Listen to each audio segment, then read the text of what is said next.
Okay, it's a pleasure to welcome our first keynote speaker from the Life Sciences Acceleration Alliance.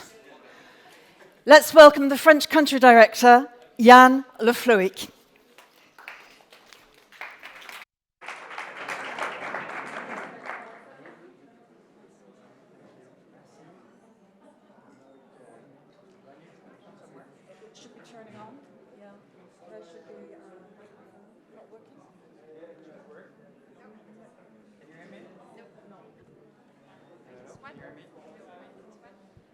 Hello, can you hear me? Okay, great. Merci. Ladies and gentlemen, bonjour. I would like to thank you, Cedric, first. I don't know if you're still in the room. Cedric, anyway, thank you very much for your introduction. It's so fitting that Sofinnova will make my introduction, an eminent French firm that I have the pleasure to work with before. My background is one of advocating at every level of the French authorities. And in my career, it has included notable life science companies and their investors. Our announcement today is one I consider as a personal capstone to that work. As Cedric said, my name is Yann Le Flohic, and for the first time, I am pleased to introduce you our new advocacy coalition, the Life Science Acceleration Alliance, LSAA for short. You may have heard whispers through the day of our new coalition. Indeed, we selected HTID and this audience to launch the organization. Some of you may have questions. Who are we? What do we do? Why we are here? The answer is simple. I should have put that. Does it work? No? Okay, that's too early. Okay, sorry. Thank you. So the answer is simple. The collective voice of early-stage venture capital and investors in Europe is not being heard. Our colleagues in industry, companies large and small, have an important role in shaping policies in European markets. But until now, the investor community has remained unorganized. Even worse, the critical role of that investment, even how venture capital works, is not always understood by policymakers.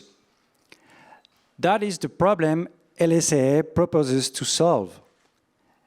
And yet, it will be those of us in this room and others like it across the continent that can shape the economic future of the healthcare sector.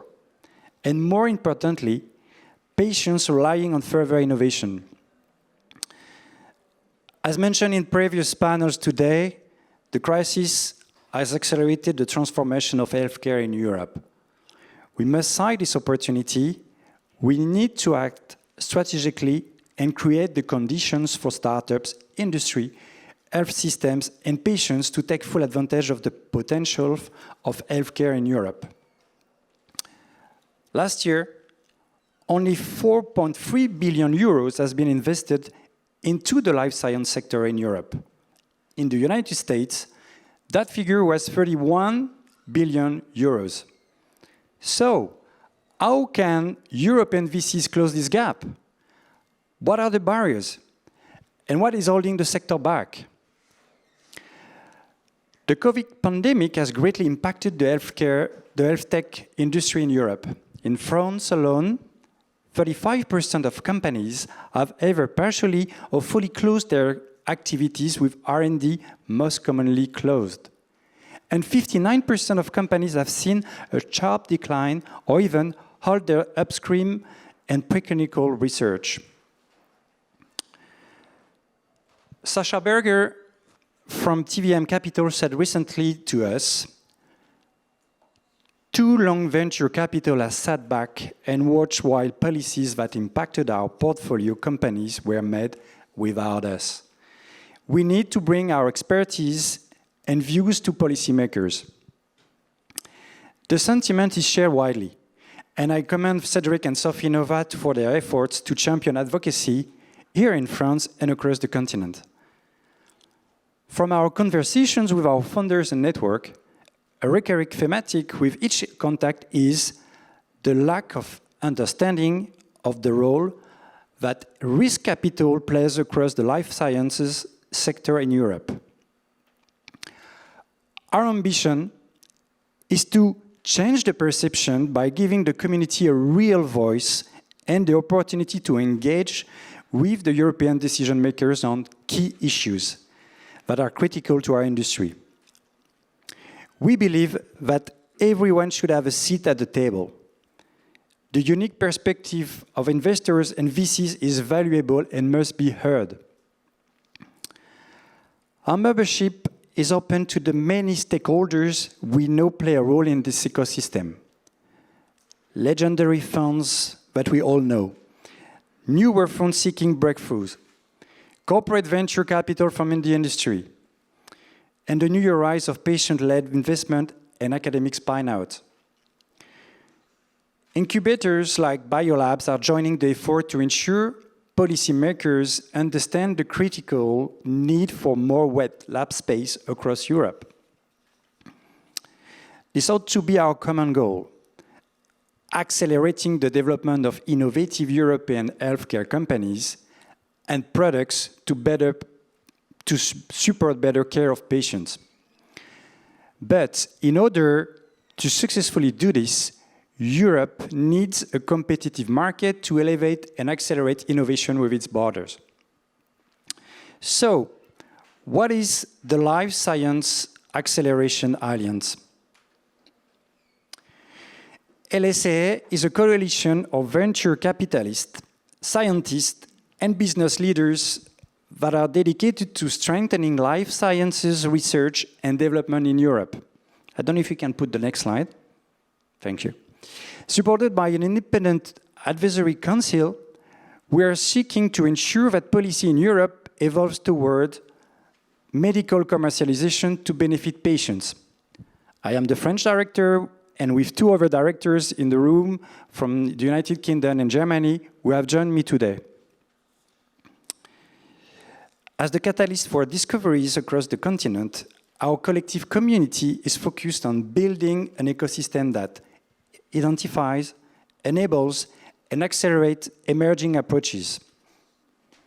While we hope to set an ambitious agenda with many of you in this room, we are reading now the proverbial low-hanging fruit, continuing Europe's strong defense of the indisputable role of intellectual property and its certain protections for investment decisions. This will be bolstered by the education of policymakers about our critical role in the life science ecosystem. Key point number one, global intellectual property. Looking at global IP, the COVID-19 vaccine is a powerful example for what can be achieved in the life sciences sector when private investment can help accelerate innovation, which can then be used for public good. Competitive pricing, IP protections and incentives, as well as coverage and patient access are all critical for the life science ecosystem to thrive. If the patent protection for vaccines were to be suspended, it will not only disincentivize innovators who brought us the COVID-19 vaccines at record speed, but would pose a long-term threat to the EU biotech industry. But I don't have to tell you this room. I don't have to tell this room about that. In fact, I will ask you, if you were considering an investment and there is no IP attached to the deal, will you consider investing? So I take as a no. Exactly, IP is the tangible asset for our investment. And as the deal table we ensure, as advocates in a world challenging the very notion of IP, we must defend it. But of course, it's hard to explain the role of IP to policymakers, especially with so much noise about this issue. That is why we must educating policymakers, which is our key point number 2. We want to be catalyst, an educator of policymakers and the general public. We need a more competitive environment on that attracts more foreign and local investment. We need to reduce barriers for entry and ensure a comparable return on investment to ensure innovators and successful entrepreneurs remain in Europe. This is not only science in Europe, but capital as well. But we should not have to shoulder all the risk. This will not be the last pandemic or health crisis. So it was recently announced the creation of HERA. We are pleased about it. However, more specific actions will be needed, and LSA will be part of that discussions. The voice of life science venture capital can also speak in a united way about ensuring patients have access to medicine. Indeed, for the failures those of us in the room have financed, research, or sought approval for, we must celebrate our victories. Yes, commercial successes can and must be patient successes. So, you may wonder why LSA has been funded now, or why do we need such an organization at all? European governments did prioritize an additional 5 billion euros as part of the Horizon Europe program. That is a good start. But government support alone will not ensure Europe reaches its potential. Our scientists can match any around the world. We must give them an environment sufficiently entrepreneurial and sufficiently capitalized to keep them here.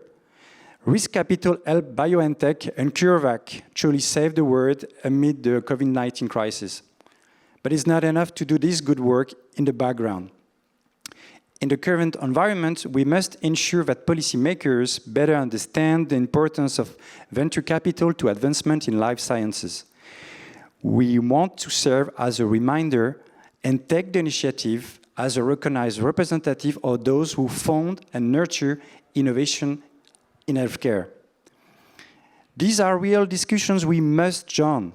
The continent is considering its broad strategy toward pharmaceutical. Where is the investor in that dialogue? The debate on TRIPS waiver and patent rights shows how little venture capital and the risk we are taking is understood. We want to be loud and clear when the raison d'être is challenged. While we share a lot of common ground with other organizations, risk capital has a specific set of requirements and different viewpoints that may change established beliefs and challenge learned reflex. With hubs in Germany, France, and the United Kingdom, our members will be driving the European agenda through a national and regional approach. We are working with government to make Europe a leader in global biopharmaceutical research and entrepreneurial commercialization. Do you need proof that venture capital advocacy can work? Why not to meet John Stanford, Executive Director of Incubate Coalition, the successful US organizations of VCs and our sister partner in the United States. Not 2 weeks ago, the leading US venture capitalist flew to Washington to join in educating policymakers about the reality of their investments and warding off potential devastating policies. Thank you very much, John, for joining us from Washington to be here today. So we encourage every one of you to be part of the Life Sciences Acceleration Alliance and participate in our newly formed Industry Advisory Council. Next slide, please. And next one. Thank you. You can learn more by speaking to us in the meeting rooms or visit us at www.acceleratelifescience.org. And to conclude, this entire conference is about having a clear pitch. So here it is. Join our network, become a member, and have access to new and exciting opportunities. Most importantly, do your part to ensure government understands the critical role of life science venture capital. Thank you.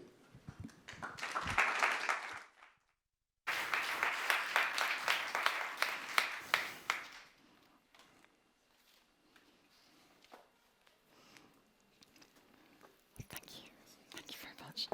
Okay. Great. Thank you very much, Yann and Flohic, for your very clear messages, your clear pitch. I think we know what to do now. We're taking a 25-minute break. At 5:30, we will be meeting again to dip into the world of venture capital supporting health tech. So 5:30, we'll be starting again. Thank you.